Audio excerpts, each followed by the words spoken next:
উপস্থিত আজকের এই আমাদের ঐতিহ্যবাহী ময়মনসিংহের হোমগুটি খেলায় সম্মানিত যারা উপস্থিত রয়েছেন সকলকে আন্তরিক ধন্যবাদ এবং শুভেচ্ছা।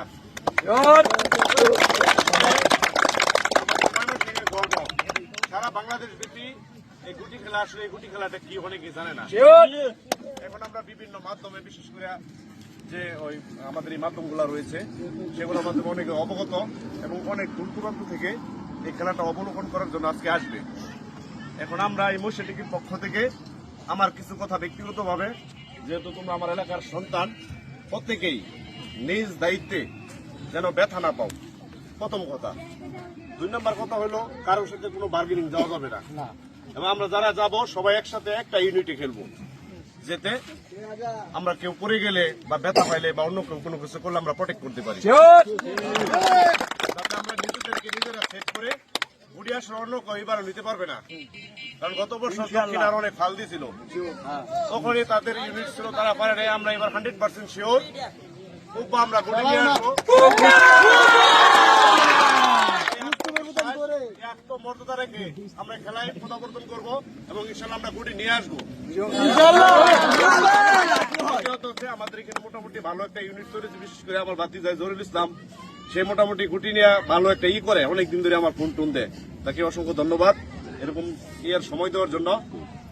আরো যারা আছে হয়তো বা নাম ওইভাবে আমি জানি না, কারণ আমি এটার সাথে সংযুক্ত না। তারপরে মকবুল আছে, ভাতিজা, সেও ভাতিজা, এরকম যারা আরো এখানে থেকে আজকের এই খেলাটাকে এবং আমাদের এই উদান মহিষাটিকে হাইলাইট করার জন্য যারা এখানে সাপোর্ট দিয়েছে সকলকে অসংখ্য ধন্যবাদ। আমার পক্ষ থেকে, উদান মহিষাটির পক্ষ থেকে সকলকে অসংখ্য ধন্যবাদ। এখন এই গেঞ্জি বিতরণ, গামছা এবং মাথায় এটা হবে, বিশেষ করে যারা প্লেয়ার আছে। হ্যাঁ, জহিরুল দিক নির্দেশনা দেবে কাকে গেঞ্জি দেওয়া যাবে, কাকে গামছা দেওয়া যাবে, এবং গামছার সংখ্যা কম, মেনে নিতে হবে যারা খেলবে, কারণ ওর সাথে যারা জড়িত ছিল, জহিরুলের সাথে যারা জড়িত ছিল, ওরা এই গেঞ্জি গুলো মূলত পাবে। কারণ সবাই যদি মন খারাপ করে আমার কেন দেওয়া হলো না, বিষয়টা এরকম না, আমি এটা ক্লিয়ার করার জন্য শুধু বলা। যারা পাবে জহিরুলের দিক নির্দেশনা দেবে, কারণ ওর সাথে সংক্ষিপ্ততা যারা ছিল ওরা এই গেঞ্জি গুলা, গামছা গুলা পাবে, বাকিরা সবাই মাথায় বাঁধারি পাবে, কেউ কিন্তু খালি হাতে ফিরবে না। আমরাও গুটি খেলাতে যাব, খালি হাতে ফিরবো না। আমরা ওইখানে 267, আমি এই ঘটনাটা একটু বলি, অনেকে জানেন কিনা জানি না, 267 বছর যাবত আজ অব্দি কন্টিনিউয়াসলি এই খেলা চলছে, এবং কতদিন ভালো জানে। এটা জমিদার আমল ছিল তখন, পরবর্তীতে আসছে বিভিন্ন গভর্নমেন্ট সরকার হইয়া। জমিদার আমলে 2 রাজা তাদের শক্তি পরীক্ষার জন্য তালুক এবং পরগনা তারা শেষে যে কোনো একটা ডিসিশনে পৌঁছাইছিল। এই ডিসিশনে পৌঁছানোর জন্য তাদের ভিতরে তর্ক বিতর্ক হয়েছিল।